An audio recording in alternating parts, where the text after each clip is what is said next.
The pit stop is vital to every race team's success. Pull off the track, let your team go to work.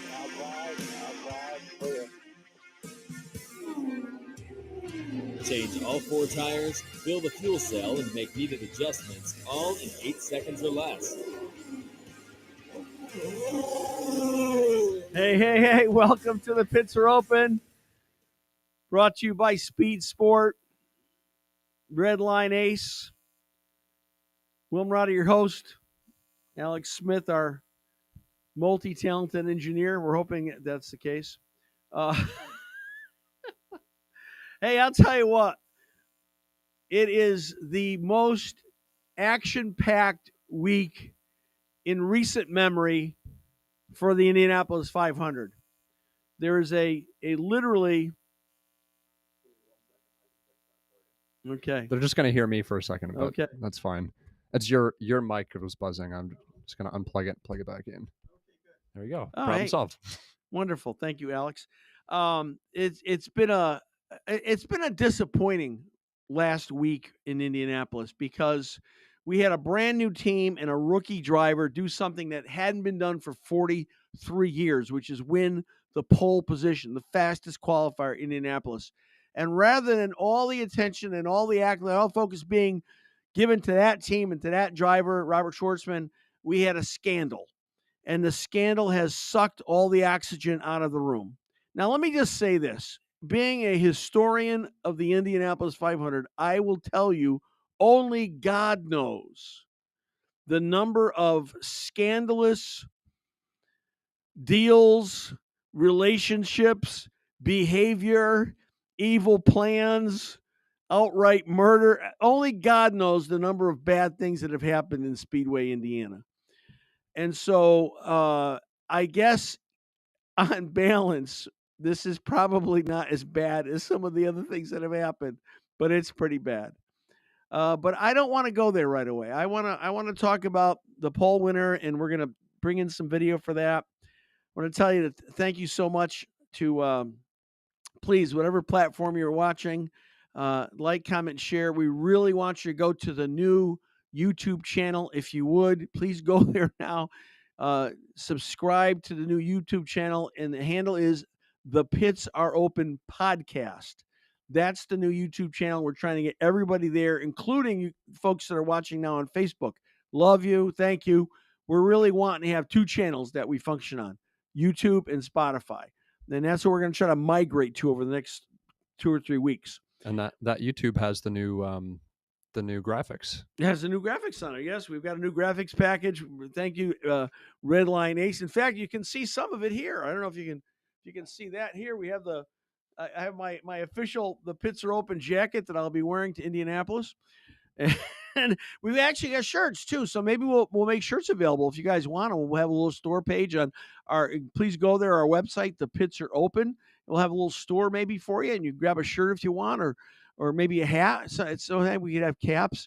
Building the show, building the audience. Please always sign up. When you go to the website, sign up for our newsletter. There's a bar right at the top of the page. You sign up for the newsletter. You'll get 1 newsletter a week. We're not going to bombard you with questions or anything else. Now, we are going to be sending out a survey. I should tell you that. Look for a survey to come out in the next maybe 10 days to 2 weeks for basic information. Basic information. It won't take you a long time. It will be really helpful if you'll participate. But for those of you who are watching, please take the time. Go over, if you're not on YouTube, go over to YouTube, look up, and again, the handle is The Pits Are Open Podcast. That's and you'll know that you're on the right one because on the background of that, you'll see the Yard of Bricks. When you see the Yard of Bricks, you know you're on the right channel. Please subscribe to that channel. But if you're on any other platform, please like, share, comment. And of course, if you're listening to Spotify, thank you so much, or another platform. But Spotify is our home platform, and we would love if you'd follow us on Spotify. Again, we want to say thank you to Speed Sport, speedsport.com, your one-stop shop for all racing news, and redlineace.com, your one-stop shop for all racing graphics. All your needs can be met at Redline Ace. We had an exciting weekend of qualifying in Indianapolis. Some big surprises.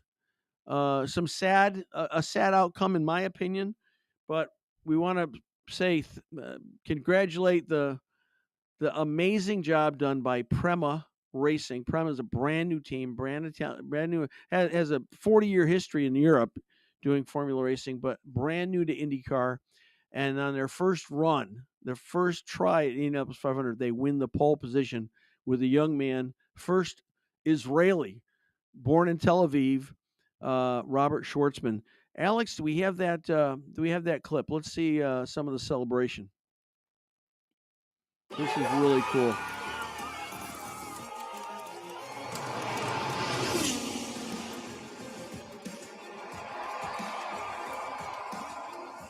Very exciting for the Prema team.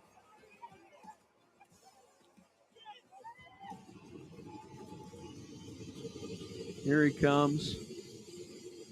Very red and green, very Italian colors. I was just gonna say that. Well, they are, no one here has heard of them, but in Europe they're vastly popular. And here's Robert Schwartzman, first time on an oval, never raced on an oval before this week, and he wins the pole at the Indianapolis Motor Speedway. So good, so cool. That was so wonderful. I couldn't help but be excited for him, and that was great. And then we were getting ready for the Fast 12, and he, of course, he won the pole during that time. But we found something weird was happening, and that was that two of the Penske cars, the number 2 of Joseph Newgarden and the number 12 of Will Power, who I can't tell you how much I love Will Power. He's one of my all-time favorite drivers. For some reason, you could see it. The TV was showing they were wheeling them. They were working on the cars, which you cannot do once they're a qualification line. The only thing you can do is adjust air pressure in the tires or aerodynamic angles of the wings. They're working on the cars, and then amazingly, they wheeled them out and took them back to the garage area. They're out. And everybody's like, what in the world? What could have possibly happened? And sometime later in the afternoon, we started getting reports that there was a technical violation found, I think on the 12 car. We'll hear about it. And so they were pulled from the Fast 12, which means they would have started in 11th and 12th position. That'd be in the 4th row.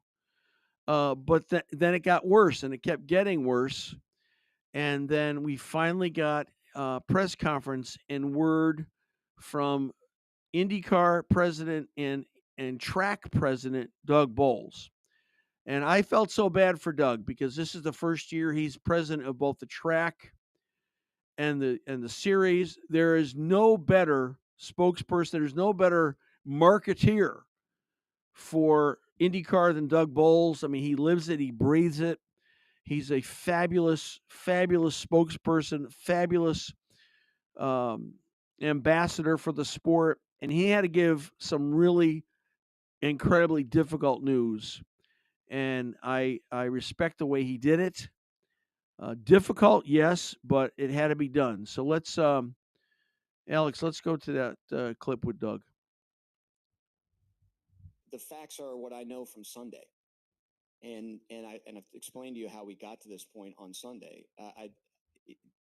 They had qualified in the top 30. The top 30 are locked into the Indianapolis 500. As far as I know, everything was correct on Saturday. So to remove them from the event for something that happened inside of the top 12 just didn't seem like the right result here. Like I said, we have gone beyond what our rules say and have moved them to the back of the grid, taken away their points, fined them. We're suspending two of their person. I think this is a clear indication, I hope, to the paddock that we take this seriously, that this is not something that we are going to continue to allow to happen. We are going to make sure that the cars on the racetrack are evenly prepared and fall within our rules. And the rules said the fastest 30 cars are locked into the Indianapolis 500. Now, that was the early indication of what was happening. Now, let me just say, I can't imagine the stress that Doug Boles was feeling because the team that had violated these rules, and whereas the team that's at the center of this controversy and scandal is Team Penske. This isn't the first time. We had the report last year at St. Petersburg where somehow there was improper computer programming going on, and they had additional push-to-pass capability. And the win was taken from Joseph Newgarden and given to Pato O'Ward, who finished second. Well, I mean, they tried to explain it, it was old programming stuck. I mean, it was, who knows, right? But to have this now a whole nother problem a year later with the same team, and by the way, by the company Penske Entertainment, who owns the IndyCar series and owns the Indianapolis Motor Speedway, it was almost too hard to bear. So I can't imagine the pressure that Doug Boles was under, having to deliver this news about his boss's team and the company he works for. Immediately, the fans started going crazy about this. The fan outcry was as much as anything I've ever seen. I mean, there have been some controversial calls in the past. I remember 1981, and it was finished in the courts where Mario Andretti, we thought, was the winner. It was taken away. It was given to Bobby Unser, I think wrongly. Bobby Unser had done some anyway, but there's been controversy in the past. There's no question about it. But to have this happen by the team whose owner also owns the series, owns the track, and to have two separate incidents of what appears to be irregularities, bad behavior, 2 years in a row was more than most people could handle. And so I can't imagine the pressure that Doug Boles was under. Later, it came out yesterday. Let's see, what would that have been? I've lost all track of time. That not only were they going to be forced to start in the 11th and 12th place at the end of the Fast 12, then the announcement came out, and I think because of pressure from owners, drivers, and the fans, that they would start in the last row in position 32 and 33. And I think Pato O'Ward, as much as anybody, was promoting for stiffer penalties than just starting in row 4, which was the original penalty placement. Alex, do we have that video from Pato O'Ward? I mean, they weren't accidentally doing it because they had the blowtorch right there in order to get it out. So, I honestly, I feel for Abel and for everybody that did the disqualifications or the last chance qualifying. If those cars weren't in regulations, I'm not an engineer, so I can't tell you what they were doing, how much speed that is, or if it is any speed. But obviously, it's not in regulation, and the rule is pretty black and white, and those cars should have been in the last chance qualifier. Like those cars should have never, obviously they didn't do anything in the Fast 12, but they should have been brought into the LCQ because they had that yesterday, I guarantee you, and until someone pointed it out today. So those cars, if they're disqualified today, they should have been disqualified yesterday. Yeah. So it's a shame, really, because I don't think they don't need to be doing that stuff. Like they're a great team, they've got great drivers. Why are you doing that? Makes no sense. And that's the question. And Doug Boles' explanation was maybe at the time accurate, but to say that they'd qualified in the top 30 and that it was caught on Sunday for the Fast 12, I don't believe that. I believe that the violation already existed. And the reason I believe that is because of the fine reporting by Marshall Pruitt. Marshall, I think, was first on the scene here. Marshall went to the museum where on display is the winning car from last year, Joseph Newgarden's car. And I know for a fact, having been at the museum twice since it opened in April, being told by museum guides that was a brand new car. It only had one race on it. The the Indy 500 that Joseph won last year. So here's the car sitting for all public view, the car that won the race last year. And Marshall Pruitt goes in and videotapes it and finds that the same violation that is in question with the 2 car and the 12 car had already taken place, was sitting right there on the museum display floor on last year's winner. And the problem is there's a rear section of the car. It's called an attenuator. It's a crash absorption section. So if the car spins into and backs into a wall, that attenuator attached to the rear gearbox of the car, the gearbox, that attenuator has some collapsing ability to it to soften the impact. Again, this is all for driver safety. It's a brilliant idea. It works brilliantly. And then that is attached. It's at the outside is carbon fiber and is attached to a already existing carbon fiber on the rear section of the car. Now, when they're preparing these cars for speedway use, they rub the cars. That's what they call. They rub the car. And what they try to do is they would try to reduce any seams in the car. In fact, some people can't talk, Mike. Some people will go as far, and they used to do this a lot, and I only know, and I don't even know if they are anymore, but I know as much as 3 years ago, I know one team, the Dreyer Reinbold team, would not put vinyl wraps on the cars. They would paint the cars and either paint, if they could, the decals on or put decals on, and then they would put a clear coat over it. Why? Because it reduces drag. They're trying to do everything they can to reduce aerodynamic drag on these surfaces. And so this was a place that could have, I saw questions about this. It had nothing to do with downforce, but there's a seam between this crash attenuator part and the rear, body work that comes off the car where the attenuator fits into underneath the rear ring, and there's a seam there. You've got a seam. And so what they did on both the 2 car and the 12 car is they filled in. They took some kind of material, some epoxy, and they filled in this little seam. All that could have done is reduce drag. Now, again, I don't know. Does it matter? I don't know. I'm not an engineer, but this is what they do to the rest of the car to reduce drag. They try to eliminate or smooth out anything that might be an uneven surface. Even it's several hundredths of an inch, which this was. Well, coming to find out, this is exactly what Marshall Pruitt filmed at the museum, looking at the last year's winner. We don't imagine that was done after the race, prior to installation in the museum. I don't know. Maybe it was, maybe it wasn't.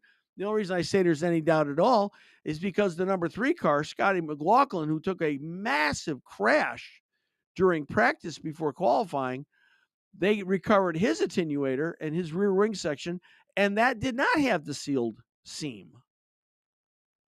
So we don't know exactly how this is happening, but it's a clear violation. They picked it up in technical.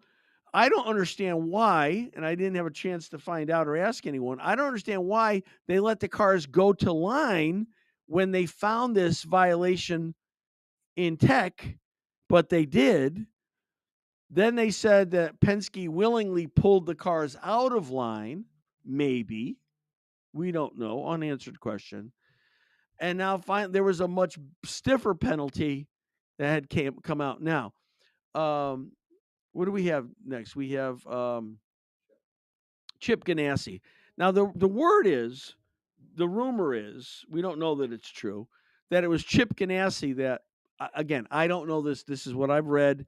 Chip Ganassi's the one who pointed this out, that this was happening. And maybe so. Chip's been around for a long time, won a lot of championships, a lot of Indy 500s, was Indy 500 driver. In fact, I saw Chip his rookie year, 1982. First year I went to the 500 was Chip's rookie year, as it was Bobby Rahals as well. Let's go and see what Chip Ganassi has to say. There are a lot of what are called spec parts on these cars, and and they had a spec part that was modified on their car, and they were trying to get it off before they got penalized. And I mean, that's sort of a penalty in itself. And Yeah. so having, Yeah. they had an issue there. And I think all teams have a certain responsibility to uphold the integrity of the sport in any series, and no team more than Team Penske. They've had so much success over the years, and it's a team that everybody knows and everybody's heard of, and they have a lot of success around the world in a lot of different series. So I think they need to be held to even a higher standard. Absolutely.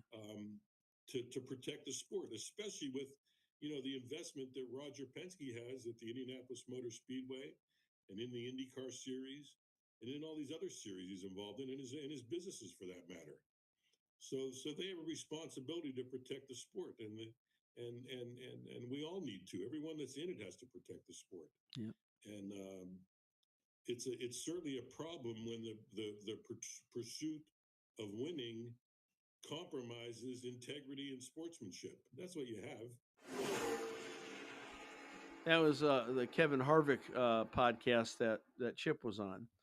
There's so many things at play here. There are so many things at play. You got to wonder.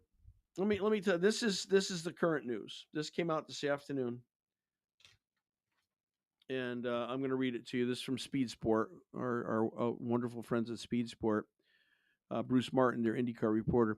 And during a scandal involving the IndyCar Series team for the second year in a row, was more than team owner and series owner Roger Penske could tolerate. He took swift and decisive action Wednesday by dismissing 3 top officials on the IndyCar team. The team announced the departures of team president Tim Cindric, IndyCar managing director Ron Rzucki, who'd been there forever, by the way, and IndyCar general manager Kyle Moyer. Penske will have further announcements this week related to personnel and replacements for this weekend's Indy 500. Now, this is from Roger Penske. Nothing is more important than the integrity of our sport and our race teams. We've had organizational failures the last 2 years. We had to make necessary changes.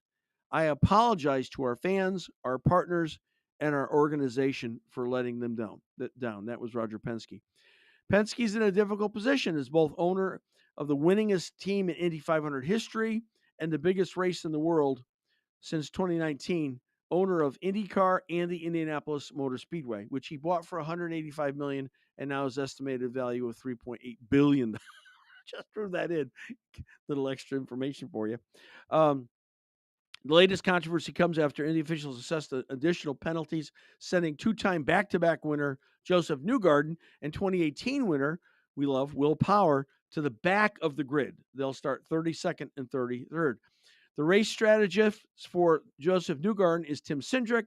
The race strategist for Will Power is Ron Rzucki. They were suspended already for the 500, and now they are no longer with the organization. It's the second year in a row that Cindric and Rzucki had been suspended from the 500, but I think that was for the St. Pete violation, Alex. I don't think that was anything to do with 500. On Monday, IndyCar President Doug Bowles spoke of the additional penalties, why it was necessary to the event. He made the call to Penske on Monday, informing him of the penalties. 88-year-old Roger Penske was devastated by the events and the happenings. So you've got a lot of situations going on here. If these cars were moved to the back of the field for this violation, this sealing of the seam between the bodywork and the attenuator, then you have to ask yourself a question. What about Joseph Newgarden's win last year? If that car was the car, and it is, that had one race on it last year, the Indy 500, it's been sitting in the museum open to the public since April 2nd, whatever. I've seen it 2 or 3 times in the last month and a half. Does that mean that you strip the win? This is not me saying it. This is many, many people saying it out in the social media sphere, the blogosphere, commentators. Do you strip the win last year from Newgarden and give it to second place Pato O'Ward?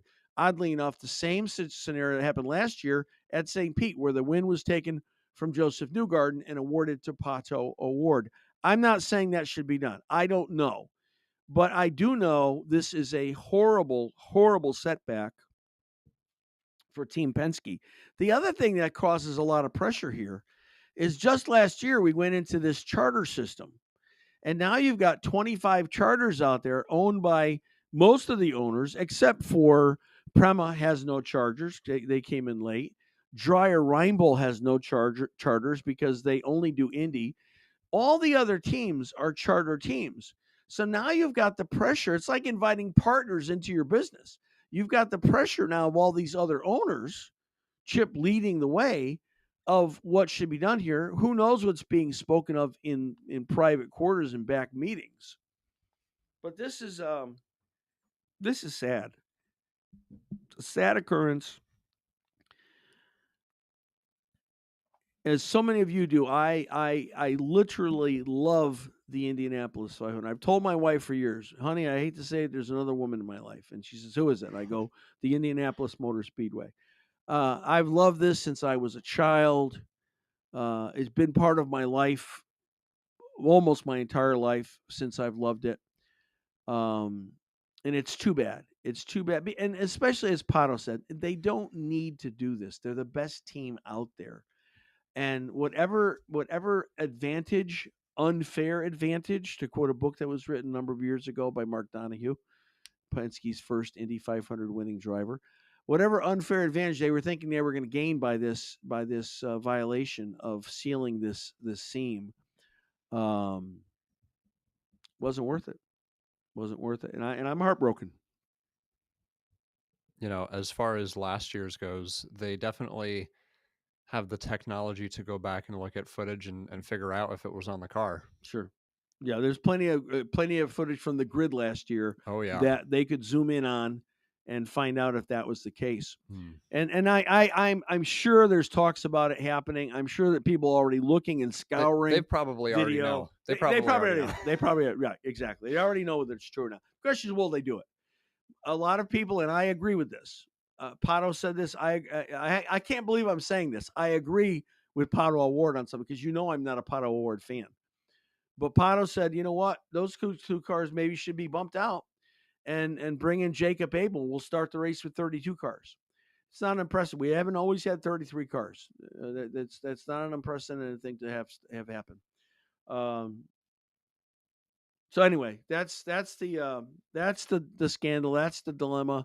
And again, on par with other scandals that have happened in the Speedway, Indiana, this is lightweight stuff when you think about it. Only God knows the amount of evil and sin that has been committed in Speedway, Indiana since 1909. But it's unfortunate. It's unfortunate. And my question, Adam Stern had a great article about this. My question is, it's big. It's big. You get rid of Cindric and Rzuski and Moyer. It's big, but is it enough?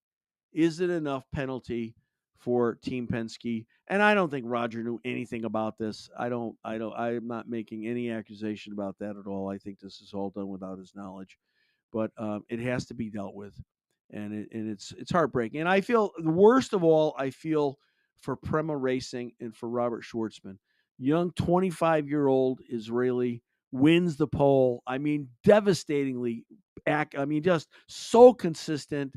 The biggest moment in his racing career, his life. He was a Formula One reserve driver. This is the biggest thing that's ever happened in his life. I kind of hope he wins the race at this point. And I don't know that we should count. This is the problem. Let's say Newgarden run and he wins, this is going to be the Sammy Sosa, Mark McGwire home run problem. You're going to have an asterisk after their name forever because they were juiced up and they hit the home runs on steroids. Everybody knew it. They admitted it. And there's a mark, there's an asterisk after those home run records saying that, yeah, that was done because of the juice. And there'll be an asterisk after, even if he wins 3 in a row, there'll be an asterisk after Joseph Newgarden's name for the rest of his career because of potentially not winning legally the 2024 Indianapolis 500. All right, that's it. Real quick, yes. Perry asks, or well, Yes. not asks, he says, if the change was not found during pre-race or after race inspection, then it's legal. I would say yes. Yes, Perry, you're correct. I mean, that's how it works. And I don't think any of the fans take any pleasure about this. I think this hurts all of us, and it's painful to all of us, and it's sad, and we wish it hadn't happened. All right, we're gonna do a quick promo with Speed Sport, and then we're gonna shift gears. No pun intended. Now they do it on the shifter on the wheel. We're gonna shift gears, and we're gonna go to Jagger Jones, the grandson of the great legendary Parnelli Jones. When we return, pits are open.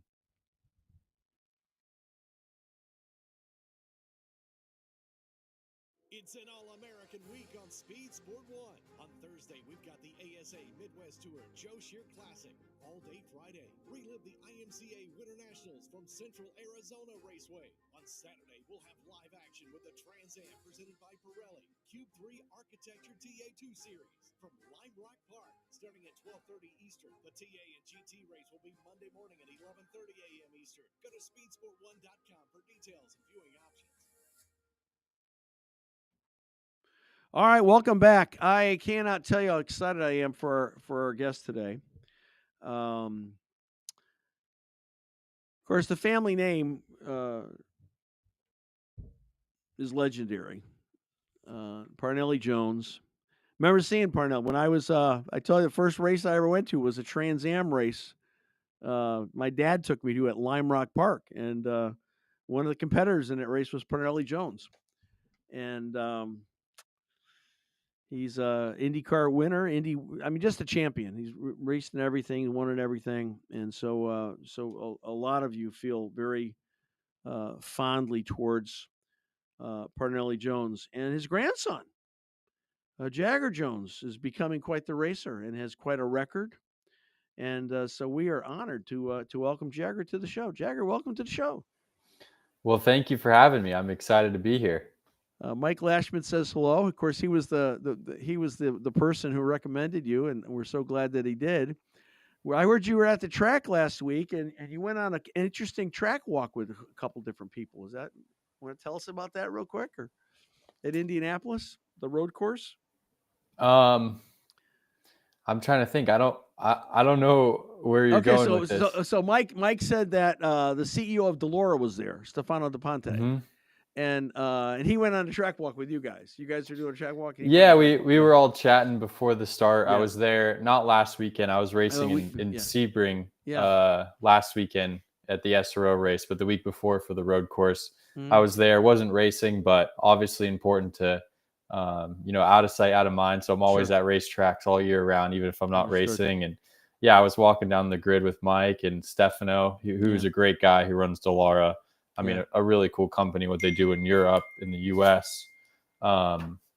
Great guy. And we had some fun. We were just walking, chatting on the grid before the race started. That's cool. So give us a little bit of background in terms of your history. I mean, you're still well, in my world, you're a very young man. I mean, I appreciate it. I'm feeling old lately, so I needed that. Yeah. I mean, what was it like growing up in the family of? I mean, your grandfather is like worship in motorsports, right? I mean, what was it like growing up with the last name Jones? I mean, it just. Well, did you ever feel like pressure about it, or how was it, or just no regular normal life? There was no problem at all. How was it growing up that way? Well, I think as a kid, you don't know any different, right? That's just your dad, your grandpa. And he races cars, or that's what he did do. That was his career. Just like, my friend whose dad was or grandpa was a lawyer. That's what he did. And to me at a young age, I knew he was a cool guy and people really cared for him. And obviously I saw all the memorabilia pictures, but I didn't grow up getting to see him race.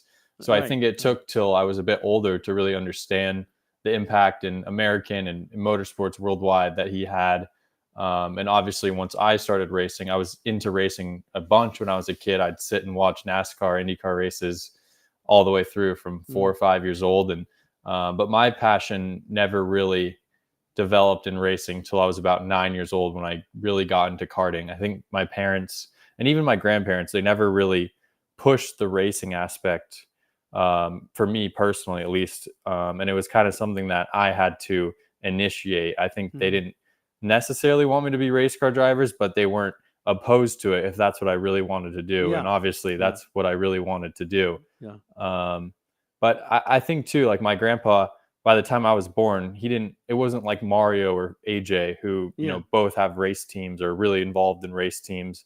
My grandpa pulled out of racing as a driver when he was early 30s, then went on and ran a race team for only a couple of years in IndyCar and Formula One. So he wasn't really too involved in racing when I was growing up. Obviously, we watched racing. We went to some races, but it wasn't like I saw him personally involved on a daily basis. So I think it took till I was older. And even as I was doing the NASCAR stuff, I'm sure we'll get into a little bit of my career, but I was doing NASCAR stuff for 4 or 5 years after karting until I was 16, 17 years old. And he had some of a presence there, but it wasn't really until I started diving more into the open wheel and the IndyCar world where I think I really understood how big of an impact my grandpa had on not just the sport, but on people as well. I mean, and I can understand it even because I was younger towards the end of your grandfather's career. And so I didn't really, I mean, I wouldn't have remembered the IndyCar win, way before even, I know I look old, but even before my time. But I do remember because it was like the early 70s when I started really falling in love with IndyCar. And so I remember the years that, your dad was a team owner or your grandfather was a team owner and having, I think 1 year he had Andretti and Joe Leonard and Unser, Al, all on the same team, right? I mean, with Val Miletich. I mean, that was, Mike, the years that Mike Lashman was working on the pit crew back then. So I was a little kid. That's when I fell in love with it then. But yeah, that was way past your dad's driving career by the time or your grandfather's driving career. Your dad drove too, right? So I mean, yes, yeah. I keep saying your dad, but your grandfather. Anyway, let's talk about Jagger. So you're racing karts. You're 9 years old. You start really taking it on. You enjoy it, right? So how did that develop?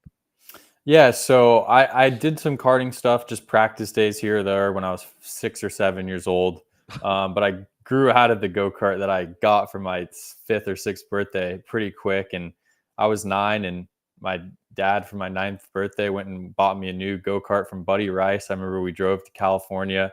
We went to a race to pick it up. So I kind of saw for the first time like a national karting event. And I didn't maybe know of how popular and how big it was and something I could jump into right away. I'd only seen the local stuff, the practice days. So we went and tested at Adams Motorsports Park after we picked up the go-kart that weekend. And 2 weeks later, I was registered for the first race in Arizona where I grew up.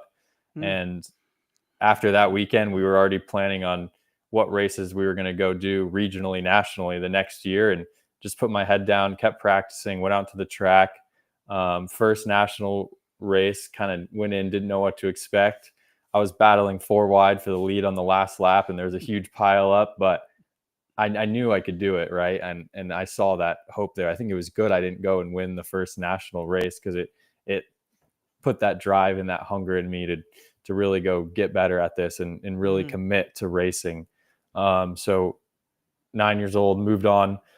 By the time I was 12, I was racing all across the country, went and won the SCUSA Pro Tour National Championship in 2014, which then led to opportunities for me to go race in Europe. I did probably 10 karting races in Europe, had some success over there, but it was difficult. It was tough. It was another world. And those guys were really, really good. And, they treated karting so seriously over there. But it was a really cool experience for me at such a young age to be able to not only just travel and go see another part of the world, but get to race and compete over there against guys from all across the world. I mean, if I look at the F2 grid and even some of the newer guys getting into F1, that's my generation of kids I grew up racing go-karts with, like Jack Doohan, Jack Crawford, all these guys. So it was really, started from such a young age. And we kind of weighed options from there, whether, I would try to move to Europe and focus on the F1, the European route. Obviously, that wasn't what I chose to do. I thought I had more opportunity staying in the United States, racing in NASCAR stuff, it takes a lot of budget and money and commitment to move to Europe at 13, 14 years old and try to make it through the F1 ladder. And that wasn't something that I saw a real potential of. So I came back to the US and started racing more NASCAR, stock car oriented racing. Well, certainly, again, in the steps of your grandfather, I mean, he pretty much drove everything. Mm-hmm. And so when did you were you racing NASCAR like up to about 2018, 2019? Yeah. So the last full year I did of that was 2019. I did what's now the ARCA West Series. So it was the K&N West Series. Yep. I did well. It was my rookie year that year. Finished second in the championship, won some races. I think I finished second like 5 or 6 races, which was brutal. But I finally got a good victory, finished second, rookie of the year. And from there, I really tried hard to move to the truck series was kind of the next step for me. Sure. But that was 2020 with COVID. There wasn't really any, and I don't really think there is much of a ladder system in NASCAR series unless you're really involved with the manufacturer to help from a financial aspect to move you up to the next level.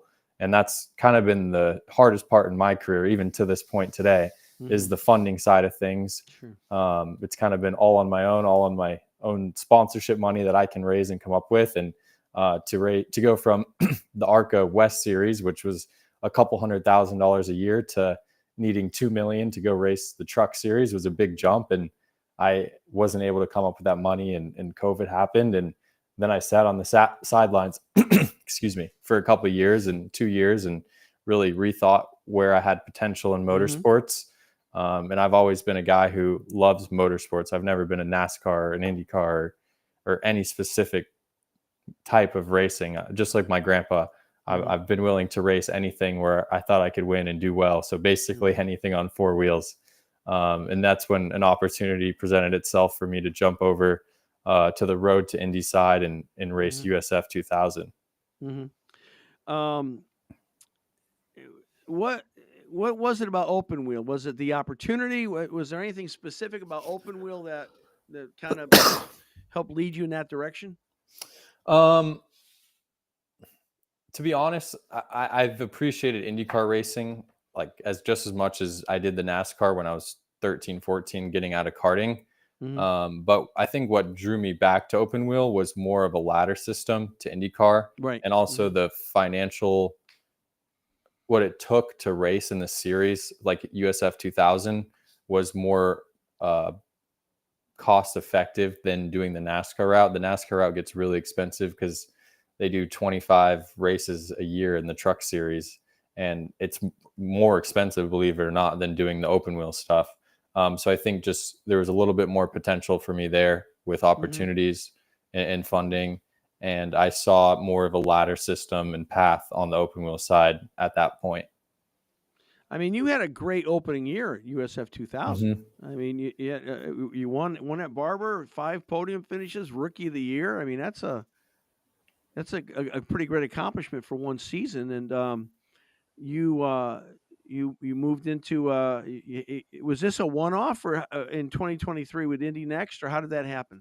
Yeah, so as you were saying, I had a great first year in open wheel racing. It was tough to first get used to it, but luckily we did a good amount of testing in the off season leading up to it. And I hadn't been in a car really much at all for 2 years. So just getting back in the racing mindset, trying to be a professional athlete. I was at college at the time, studying business at High Point University. So I went and did that for the 2 years where I wasn't racing, and still finished that, thankfully, somehow or another, once the racing picked back up. But yeah, just transitioning back into the mindset of a professional race car driver.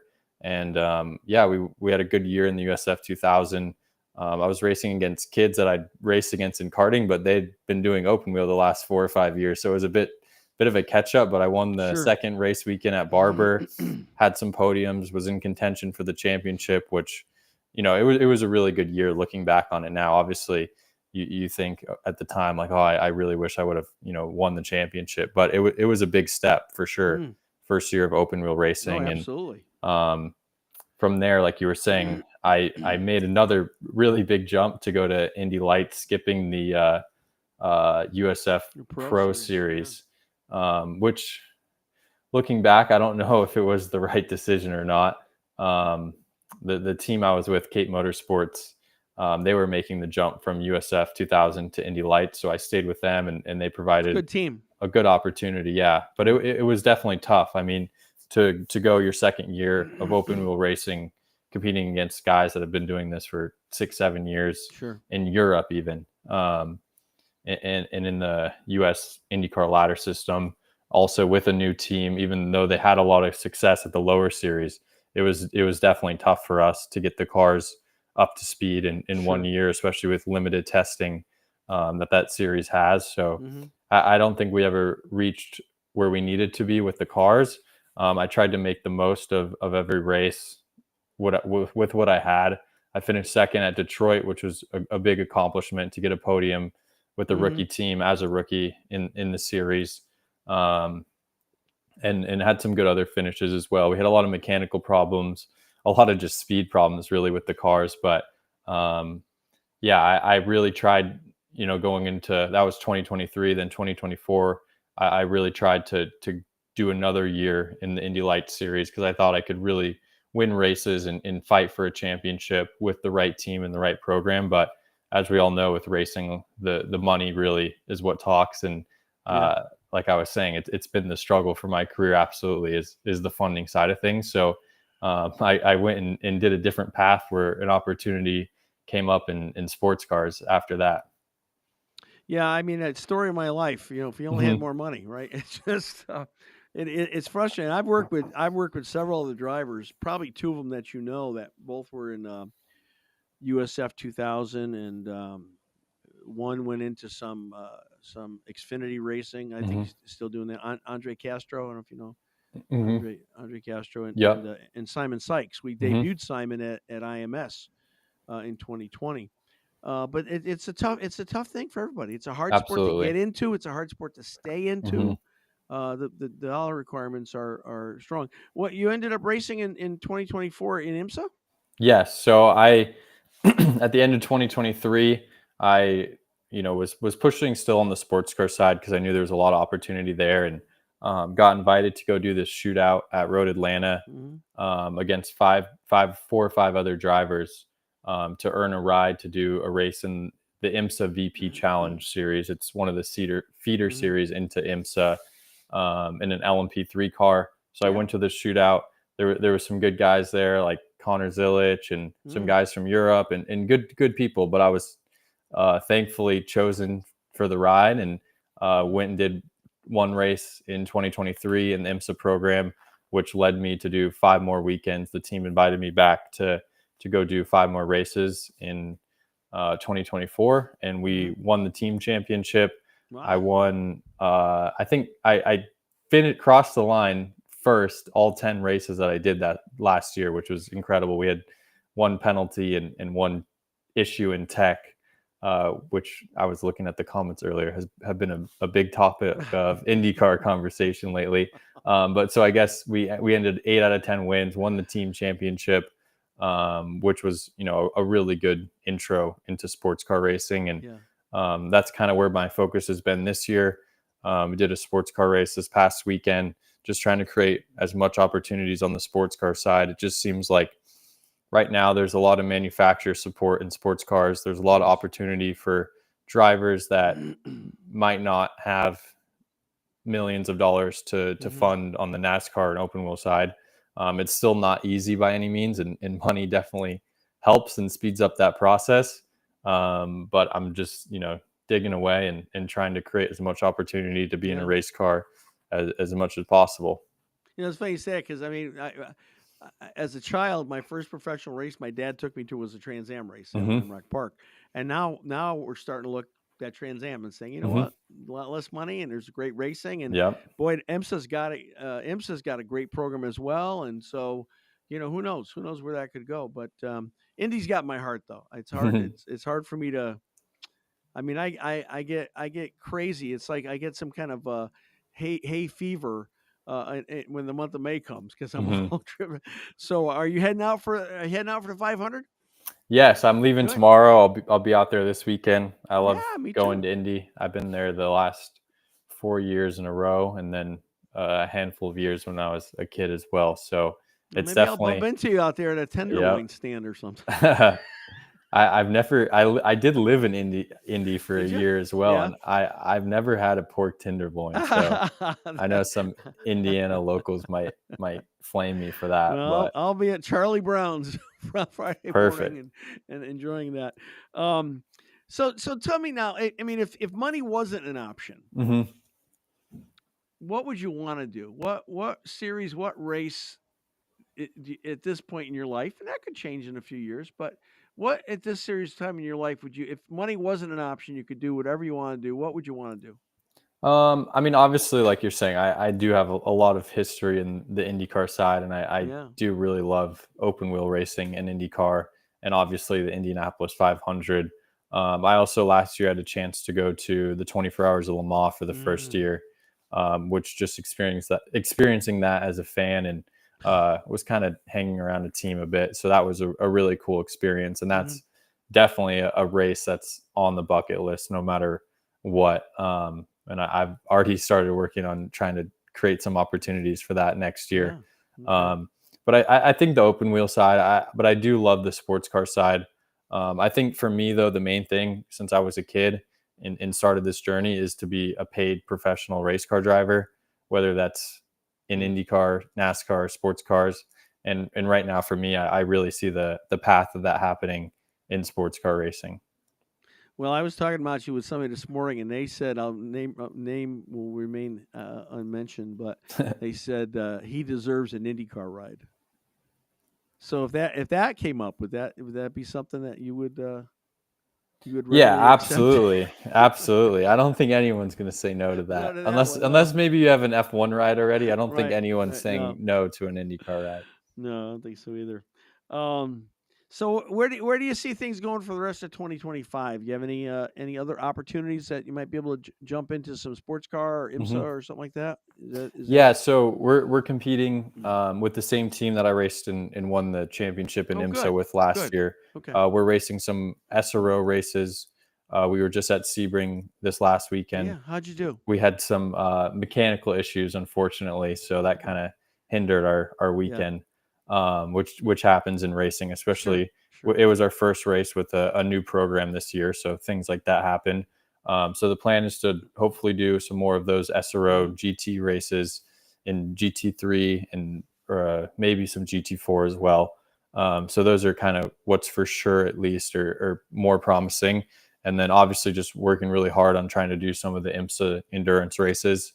I don't have anything lined up right now, but I'm really aiming to do Petit Le Mans at the end of the Mm. year and the endurance race, IMSA endurance race at Indianapolis. Those are Oh, kind of good. two that I have circled on my calendars. Good. Well, Excellent. don't get too Good. excited because I'm still working on it and I nothing know. for I sure know. by any means yet. But that's kind of my goal and what I'm trying to do, which I think is going to really help me Yeah. to open more opportunities for 2026. Well, I can certainly relate with the money side of it. We've been able to do a few things in our world with Hmm. Indy 500 and the ladder series, and we did some USAC midget stuff. And Hmm. man, the money is just it's hard. It's Yeah, hard. it's a tough game. So Yeah. my goal is to get to a point where I'm racing for a manufacturer or a team Yeah. where that's not an issue as soon as I can. So Yeah. just working as hard as I can right now to do well in the races that I do get to do, and trying to create opportunities to do more races to be able to prove myself even more. Well, listen, I'll look for you this weekend, and I'll be there all day Friday, Saturday, and of course for the race, and love to bump into you. Really appreciate you taking time. Short notice. The invitation went out late. Thank you so much. And again, as so many people feel, your grandfather's an idol for me. I love watching him compete, and was at that at young developmental age for me. Even though the bulk of his career was starting to wind down at that point, but it was still a pleasure to get to see him compete and see him as a team owner. So I really appreciate you and your family and thanks again for coming on. It was a real thrill to have you. Yeah, well, thank you. I'm always jealous of people that got to see my grandpa race. I was unfortunately not one of those, but it's cool to hear the stories and watch videos on YouTube or wherever I can find them. And yeah, absolutely. Thanks for having me. I bet. All right. Hey, Jagger Jones, everybody. Thanks. We'll hopefully see you this weekend. Yes, see you this All weekend. right. Guys, that's it. We are done. And I hope you enjoyed the program. I feel like we had some good commentary in the first half hour. Again, you can't avoid it. The elephant in the room. It's unfortunate. Again, I'm my all-time every year my pick is the same for Indy 500. I have one person I want to see win, Santino Ferrucci. That's it. But if Santino can't win it, I want to see Robert Schwartzman win, and maybe even Robert Schwartzman this year, because I feel so bad for him. I feel so bad for Prema, where they're, what it was a high point for the team history, high point for him as a driver, and lost so much of that attention because of this unnecessary scandal. But I hope the right thing is done, and who knows, maybe we'll see Jacob Abel on the grid on Sunday. I don't know that that'll happen, but I wouldn't mind it at all. I feel bad for Jacob too, so I hope it makes it. Alex, thank you as always, sir. Appreciate you. Thank you for your good work. And we'll be back with a big wrap up next week. A lot of Indy stuff next week on the race, and hopefully we'll have some interviews that we can share when I go out there, and it'll be a lot of fun. So, hey, thanks for watching again.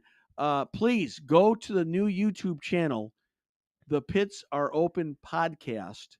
You'll know it's the right one because there's a yard of bricks at the top of our screen for YouTube.